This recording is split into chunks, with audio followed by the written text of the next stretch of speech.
السلام علیکم دوستو، امید کرتا ہوں کہ آپ سب خیر و عافیت سے ہوں۔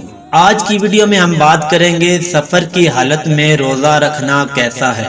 یہ جاننے کے لیے ایک بار پوری ویڈیو ضرور دیکھیں۔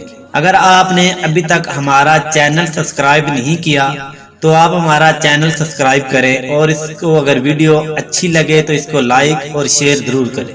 اگر کوئی شخص حالت سفر میں ہے، اس کے لیے جائز ہے کہ وہ روزہ نہ رکھے، بعد میں روزے کی قضا کر لے، مگر کچھ شرائط درج ذیل ہے۔ اگر سفر رات والا ہے، کوئی تکلیف نہیں ہے تو روزہ رکھنا اولا یعنی بہتر ہے۔ اگر مسافر نے ایک ہی مقام پر 15 دن یا اس سے زیادہ ٹھہرنے کے لیے نیت کی ہو تو پھر روزہ رکھنا ضروری ہے۔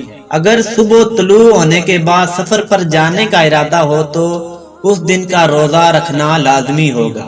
اگر مسافر کو مشقت کی وجہ سے روزہ پورا کرنا دشوار معلوم ہو تو اس کے لیے روزہ توڑنا جائز ہے۔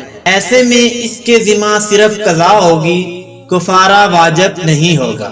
اللہ تبارک و تعالی تمام مسلمانوں کو رمضان کے سارے روزے رکھنے کی توفیق عطا فرمائے، اور رمضان کے صدقے ہمارے صغیرہ کبیرہ گناہ معاف فرمائے۔ جو میرا بھائی بہن اس دعا کو سن رہا ہے، اللہ تعالیٰ ان کی ہر جائز خواہشات کو پورا فرمائے، آمین یا رب العالمین۔